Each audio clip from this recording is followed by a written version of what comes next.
I have been working out on and off since I was 16, and in the past 2 years I have seen the most progress in my entire life, from muscle gain, weight loss, slimming down, bulking up, lifting heavy, everything. The last 2 years have proven to me that your body can and will fluctuate throughout your life, but also that you can choose how it fluctuates with the right habits, routines, and exercise. You are now in a body which you don't feel 100% confident in.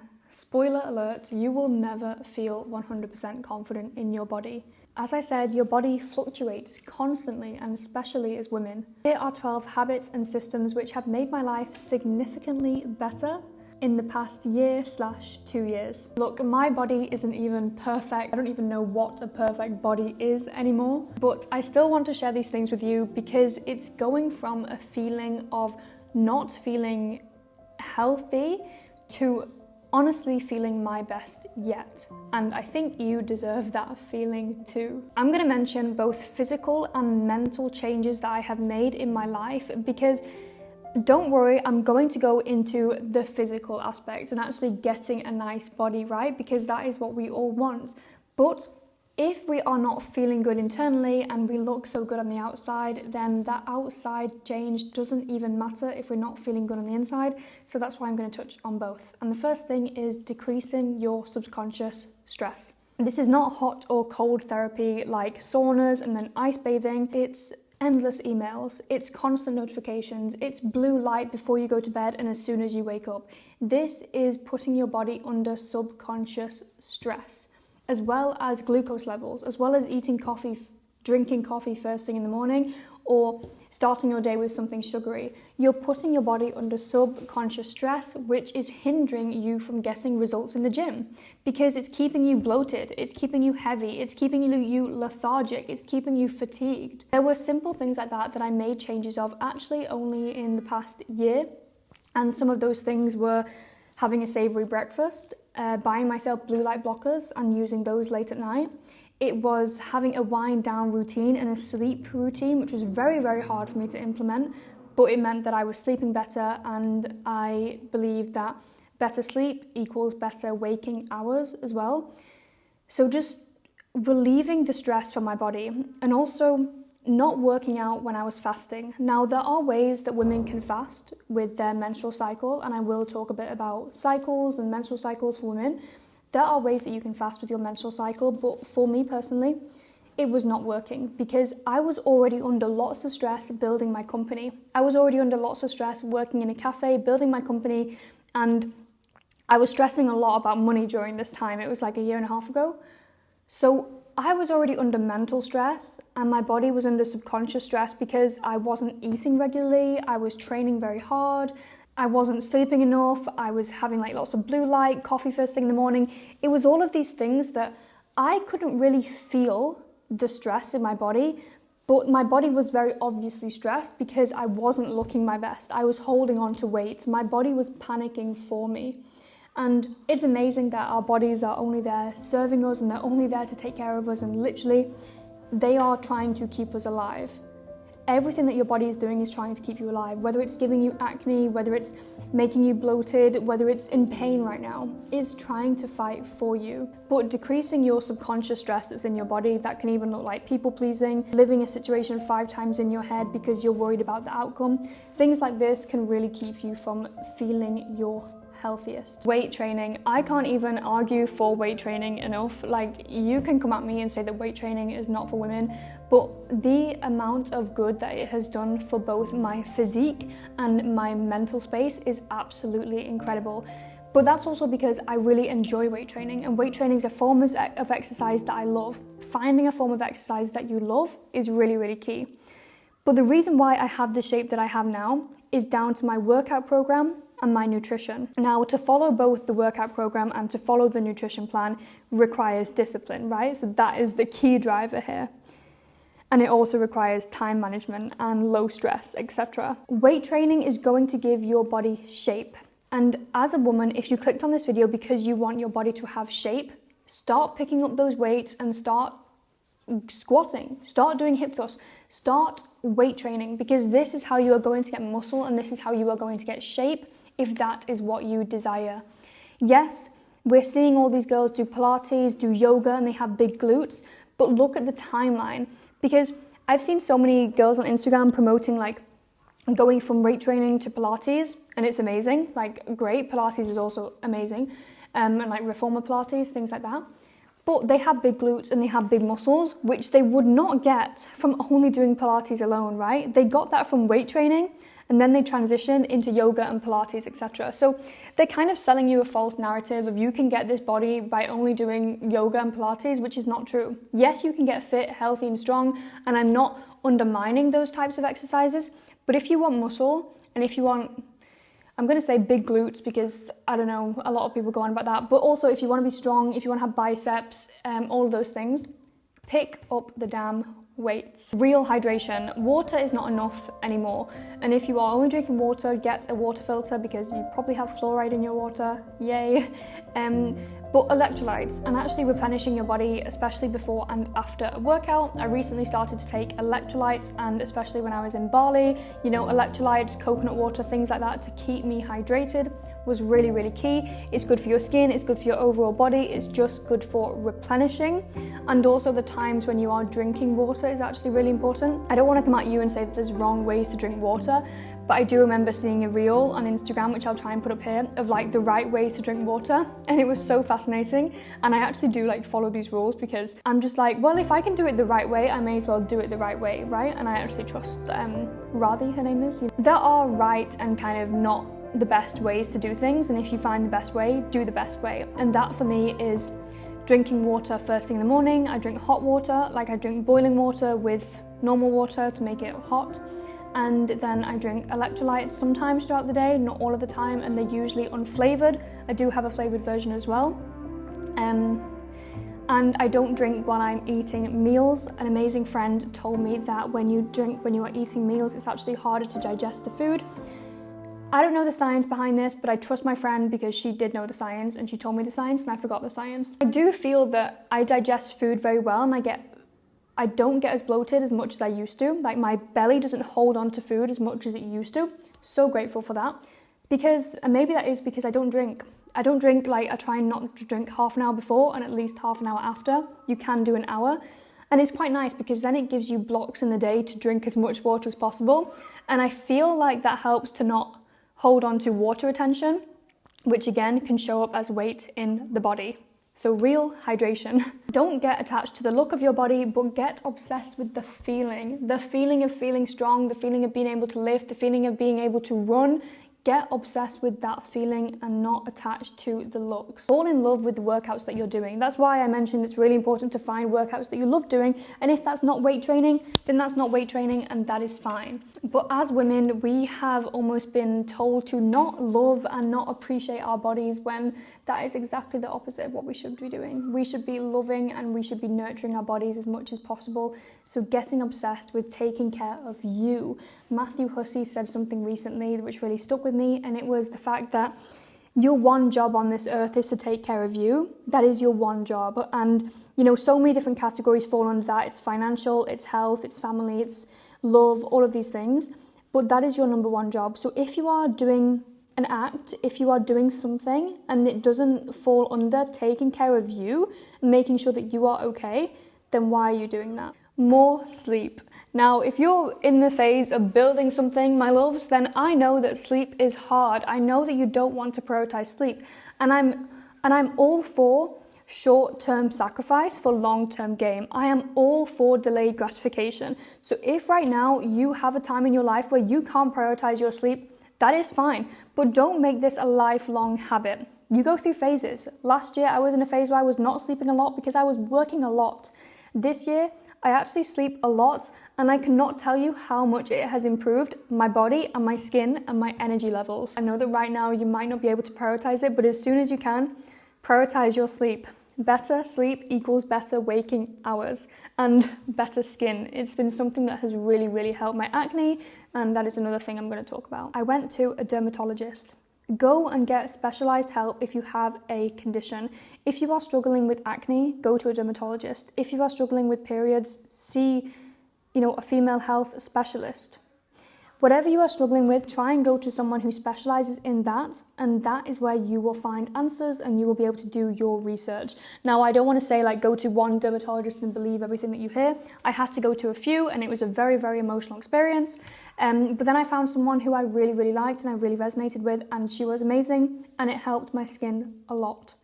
So this is just a recommendation to see a specialist with the problem that you are facing. Now, I'm not going to say trust everything, and like, you know, a lot of traditional doctors right now, they would recommend birth control, and that's not something that I totally agree with. So, you know, it's just weighing up your options, speaking to specialists, speaking to experts, and then taking it from there rather than guessing and rather than diagnosing yourself from TikTok, because that is not specialist advice. Less makeup, and especially when working out. I have been away now for 3 weeks and I have loved wearing no makeup. I have embraced having imperfect skin and having different compositions of skin, and I have absolutely loved it. When I started to wear less makeup, I feel like my self-love grew even more. It takes a lot of mindset and it's very, very hard, especially if you struggle with problematic skin. But it's also about putting less chemicals into and onto your body, because makeup is, you know, if you read the ingredients, it's 50, 100 plus chemicals that you're putting on yourself every single day. It's bound to pile up and it's bound to have an effect. It just makes sense. Yes, people have been using it for years and they're still alive and they're still living very long lives. That is fine, but we don't know in the long term if it is going to react to our bodies, because the fact is your body is very different to my body. What works for me might not work for you, and vice versa. So I have a friend, for example, who has beautiful skin. She can cake herself in makeup and she won't even get a pimple. For me, however, I am very different. And when I eat sugar, I flare up. When my brother eats sugar, there's nothing. You know, we're all so different, but wearing less makeup was really great for me, both mentally and both physically. And honestly, sometimes I look back at photos and videos from when I had acne, when it was at its worst, and I don't even know how I went outside looking like that. It was so rife, but I still went outside and I still had the confidence to show up, even to make videos without makeup. So I'm kind of like, wow, Frida, like well done for doing that, I guess. But I don't think I saw the extent to how bad it was. And I kind of wish I did in a way, although it was so hard when anyone pointed it out.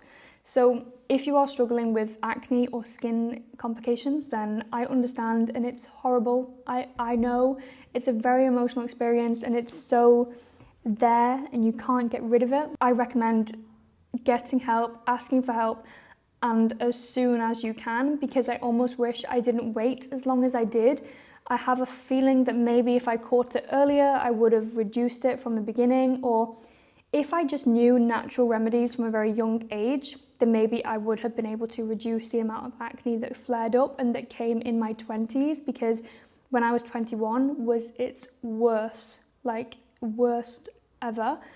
And now I can say it's at its best that it's been since I was around 18. So I'm really, really grateful for that. And that has been a series of, you know, seeing a dermatologist, getting skincare, fixing my diet, fixing that subconscious stress, cortisol levels, etc. So it's all of these things that have gone into one. Real food. Reducing the amount of processed food that I eat has made a big difference in my results in the gym, because we all know that nutrition is like 70% or whatever. I hate to admit that, because my nutrition, you know, I love ice cream and I love sweet things. So I know that that holds me back still in a way, but eating real food, and that meant that I actually stopped going vegan a year ago now, because I knew that I was eating so much processed food that wasn't real. It wasn't an animal and it wasn't a plant. It was like processed factory made stuff, and it didn't feel right anymore. And once I made this shift, again, that's when I saw progress in muscle gain. That's when I saw progress in my skin. That's when I got my period back. So it was an accumulation of all of these things that I'm talking about in this video that made me the healthiest version that I have ever been right now. I know that this will fluctuate. I know that my body will fluctuate. But right now, all of these things piled up to get me here. So eating real foods, starting with plants and protein, carbs, everything, and not being afraid of it. Like, I'm still working on my relationship with food, and I actually wanted to talk about not fearing food nor getting too attached to the food on your plate. Honestly, our relationship with food is like a relationship in real life, right? It's so complex and it's not easy to navigate. It's love-hate, it's a battle, I know.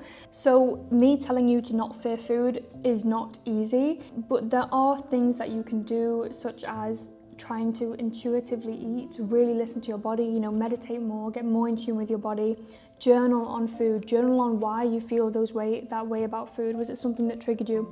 It's usually things that are coming from the mind, which are reflecting onto your relationship with food. It might be your sense of control, it might be stress, it might be happiness, joy, how we use food to celebrate versus comfort ourselves. There's so much that goes into food, but having a healthy relationship with food is going to get you results so much quicker. And I know it's hard. And I know it feels easier to have a complicated relationship with food, It feels like if your relationship gets very good with food, then you might get too attached to food and then you might not get the results you want.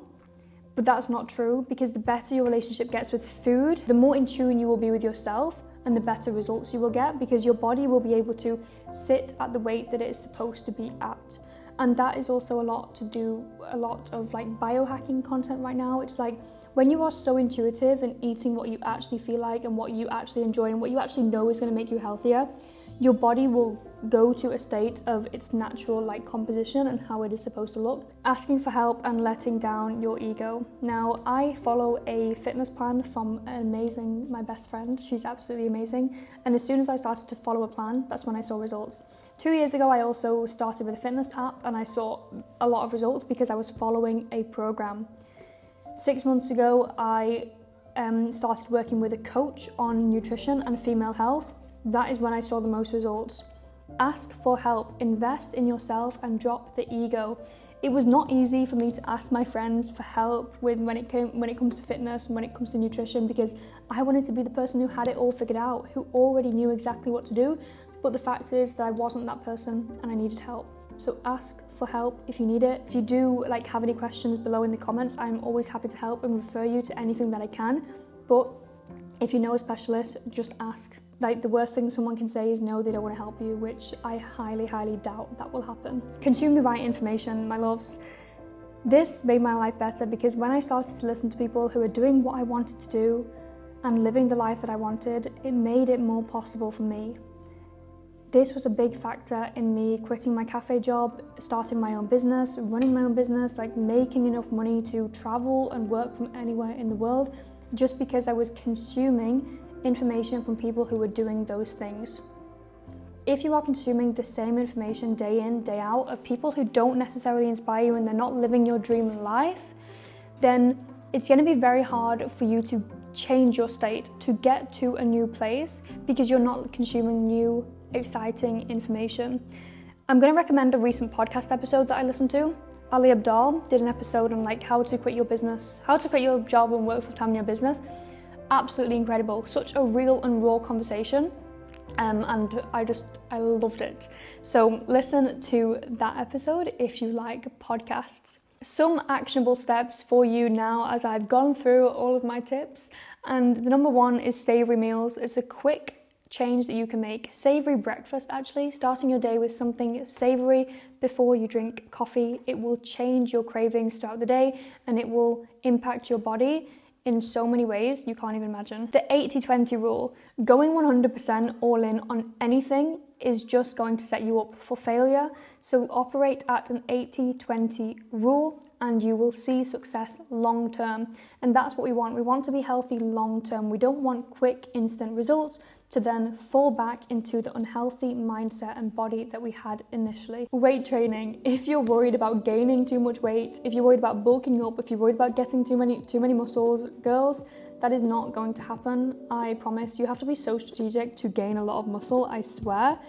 But if you weight train, you will be able to get shape, you will be able to get strength, you will be able to release those endorphins and just feel so damn good. IMO. So start weight training.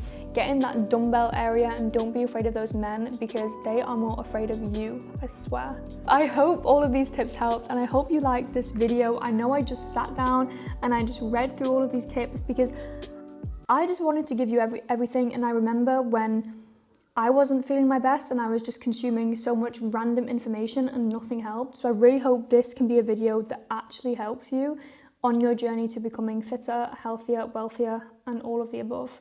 Thank you so much for watching, my loves. I have a newsletter, so make sure to get that below. And yeah, check out I will leave anything that I mentioned in the video. And also, please watch my recent video because if you like this one, you will love that one. Don't forget to subscribe. Have a beautiful day, week, month, life, and I will see you soon. Bye.